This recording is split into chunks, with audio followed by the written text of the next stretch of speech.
What's the most f-ked up thing you saw at a sleepover?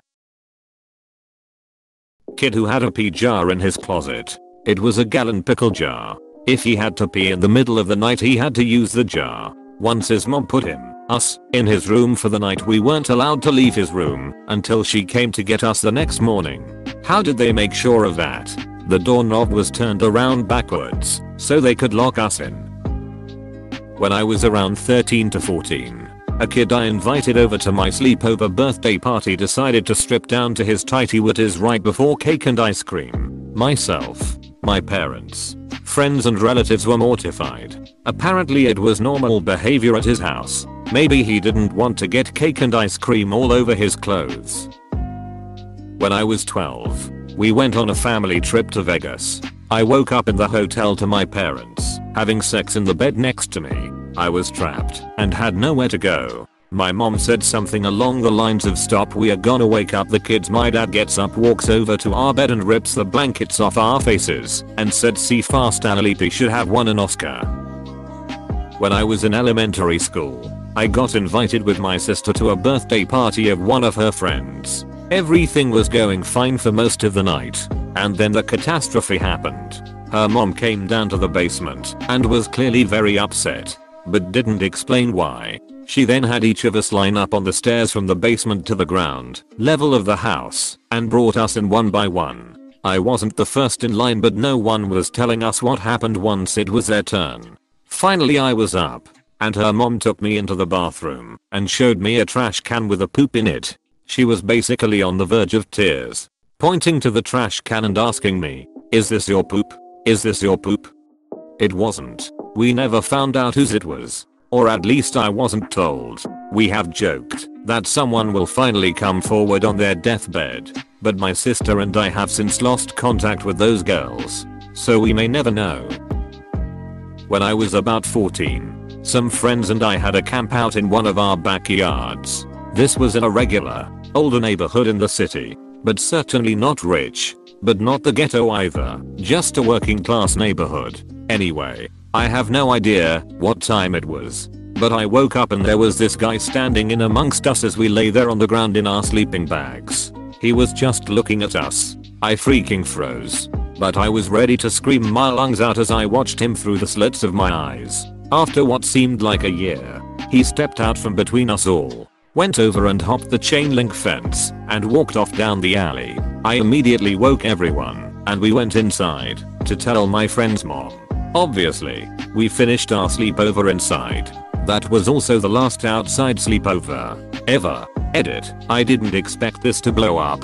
Thank you for the awards, kind internet strangers. I was 13 to 14 and staying the night at a friend's house with two other girls when we were woken up by a loud popping noise from her brother's room. Naturally, 4 curious girls went to see what the hell he was doing at 3 in the morning. Her mom came running up the stairs about the time we entered his room and quickly herded us back out of his room in hysterics. It took my brain forever to register that he had shot himself in the chest. Luckily he survived, and I never had another sleepover at someone else's house again. Plenty of nightmares though. One time I was at a friend's house for a sleepover, and he and another friend held me down on the couch and tried to light my hair on fire with lighters. I managed to break free and ran upstairs and asked my friend's mom to let me use the phone. Mom came promptly to pick me up. Needless to say, I was not on speaking terms with the other two again. A kid walked on the backyard monkey bars, slipped, fell, hit his chin, bit his tongue off. When I was in the 6th grade I was going to stay the night at a friend's house, but we ended up at another kid's down the street. This guy ended up talking about how he would hump his bed until there was a wet spot on his boxers. He ended up doing this while we were in the room watching TV and then showed us the wet spot, and that was how I learned how to jerk off.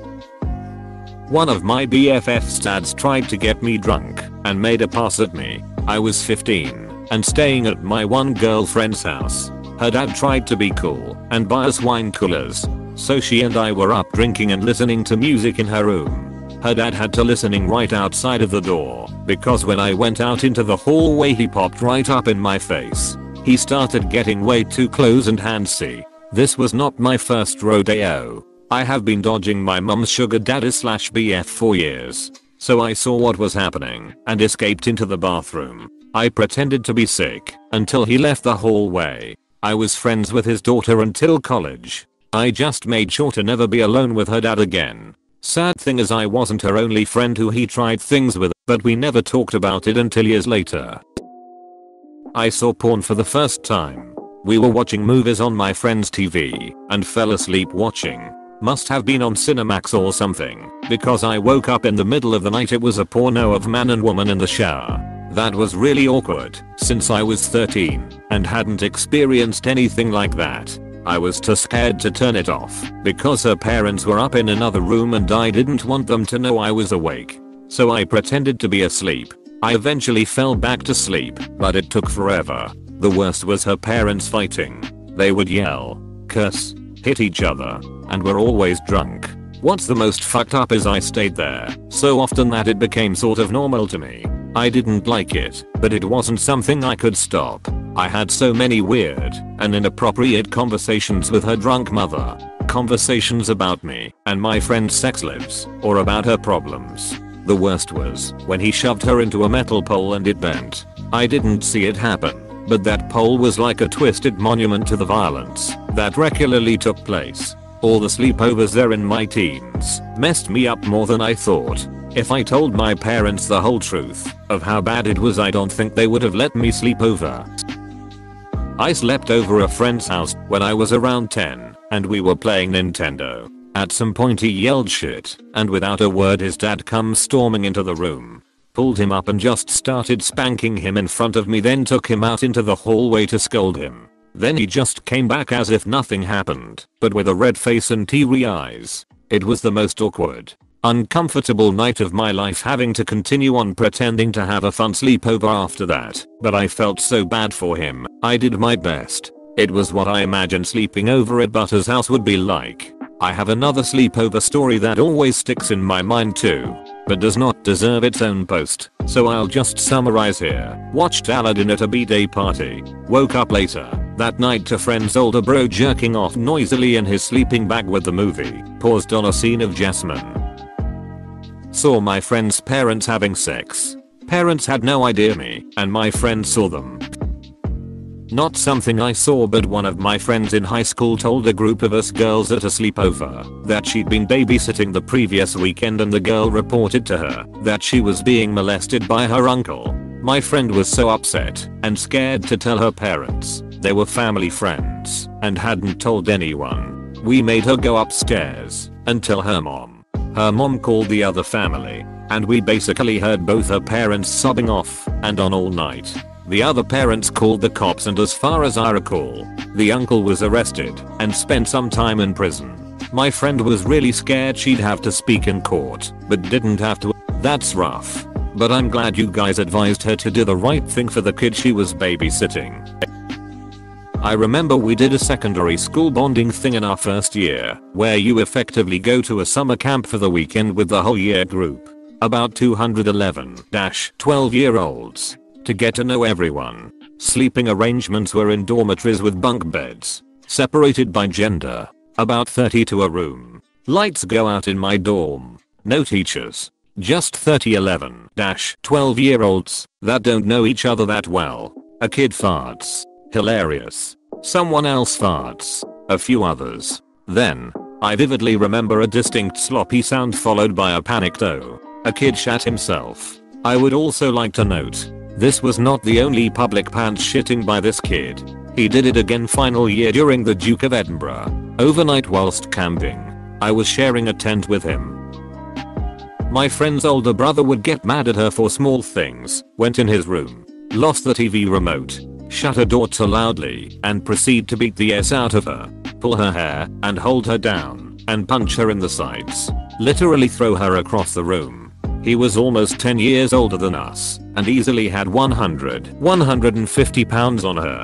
He would eventually tire from the beatings, leave the room, and she would go back to playing with me like nothing happened. I remember being so unbelievably shocked by it, but eventually became desensitized because of how normal it seemed to her, and how unfazed she was by it.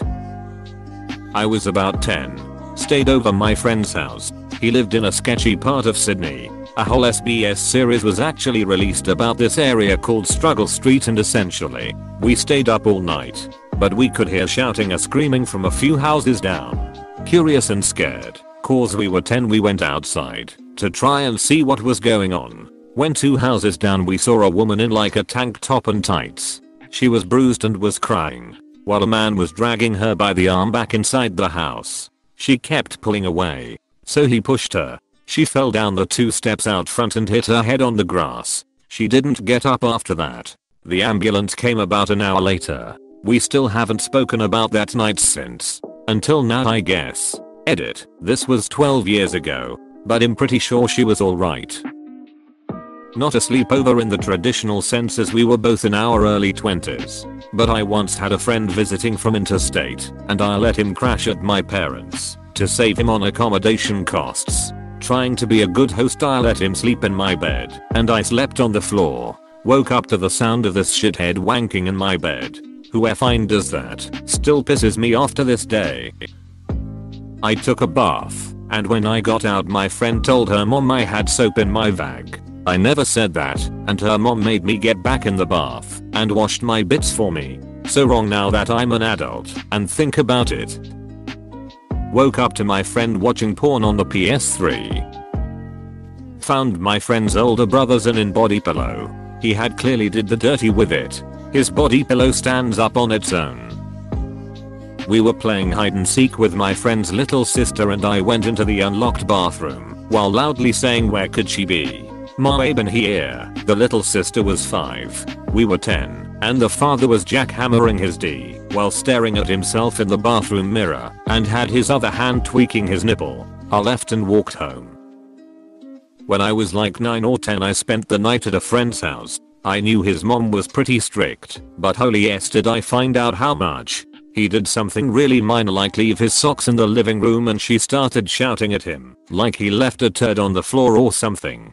Then he pissed her off again that night, and she wailed on his ass so hard that it scared me. She was a psycho the way she was spanking and shouting at him. I hated her guts after that night.